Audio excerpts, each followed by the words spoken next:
जय श्री गणेश। आज मैं आपको माही चौथ की कहानी सुनाने जा रही हूँ। अगर आपको पसंद आए तो लाइक और सब्सक्राइब ज़रूर करें। एक गांव में एक साहूकार और साहूकारनी रहते थे। उनके कोई संतान नहीं थी, इससे वे बहुत दुखी रहते थे।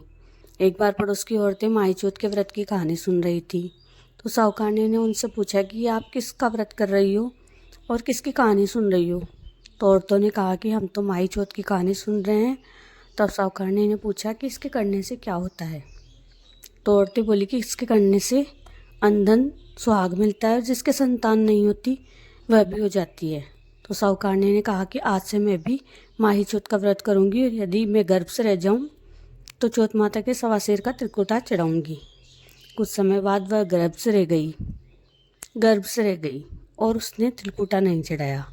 फिर वह चौथ माता से कहती है, हे चौथ माता, अगर मेरे पुत्र हो जाए तो मैं 1.25 किलो का तिलकुटा चढ़ाऊंगी। उसके पुत्र भी हो गया, लेकिन उसने तिलकुटा नहीं चढ़ाया। समय के साथ बेटा शादी के लायक हो गया। तो फिर उसने चौथ माता को कहा कि हे माही चौथ माता, अगर मेरे बेटे का विवाह हो जाए तो मैं तेरे 5 किलो का तिलकुटा चढ़ाऊंगी। चौथ माता की कृपा से उसके बेटे की सगाई हो गई और विवाह होने लगा।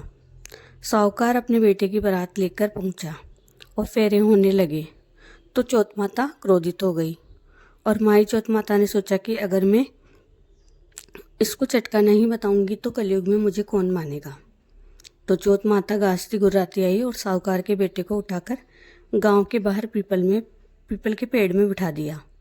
सब लोग देखकर हक्के बक्के रह गए कि वर कहाँ गया। सबने खोजा पर वर कहीं नहीं मिला। कुछ समय बाद गणगौर पूजने के दिन आए तो वह लड़की जिससे साहूकार के बेटे की शादी होनी थी वह गणगौर पूजने लगी और दूब लेने जाती तो पीपल के पास से निकलती। तब उसके पीपल में से आवाज़ आती कि आओ मेरी अर्धब्याही नार। तो वह लड़की डर जाती। लड़की ने देखा कि पीपल में एक दूल्हा बना लड़का बैठा है। तो लड़की रोज यह बात सुनकर दुबली हो गई और उसकी माँ ने पूछा, बेटी तुझे अच्छा खाना पीना देती हूँ, अच्छे से रखती हूँ, फिर भी तू ऐसे सूखती क्यों जा रही है। तब लड़की ने माँ को कहा कि वह गणगौर के लिए दूब लेने जाती है। तब पीपल में से एक दूल्हा बना लड़का मुझे रोज कहता है कि आओ मेरी अर्धब्याही नार। ऐसा सुनते ही वह उस पीपल के पास जाती है और देखती है तो ये दूल्हा तो वही साहूकार साहूकारनी का बेटा है जिससे अपनी लड़की की शादी होने जा रही थी। तो वापस घर आकर साहूकार साहूकारनी के घर जाती है और सारी बात बताती है।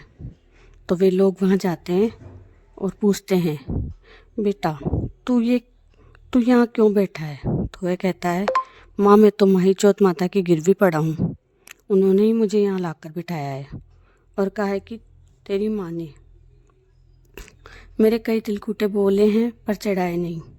तो साहूकारनी को याद आती है और वह चौथ माता से माफ़ी मांगती है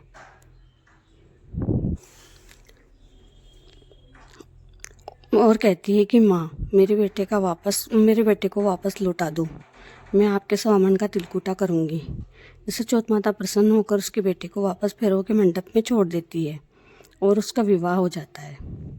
फिर माही चौथ आने पर साहूकार साहूकारनी धूमधाम से माही चौथ का उद्यापन करते हैं और स्वामन का तिलकुटा चढ़ाते हैं और सारी नगरी में कहलवाते हैं कि हर कोई माही चौथ का व्रत करे और जिसकी मनोकामना पूरी हो वह तिलकुटा जरूर चढ़ाएं। माही चौथ माता जैसे साहूकार साहूकारनी को संतान का सुख दिया वैसा सबको देना और जैसे उस पर क्रोधित हुई वैसे किसी के साथ मत करना। जय हो माही चौथ माता की। जय श्री गणेश।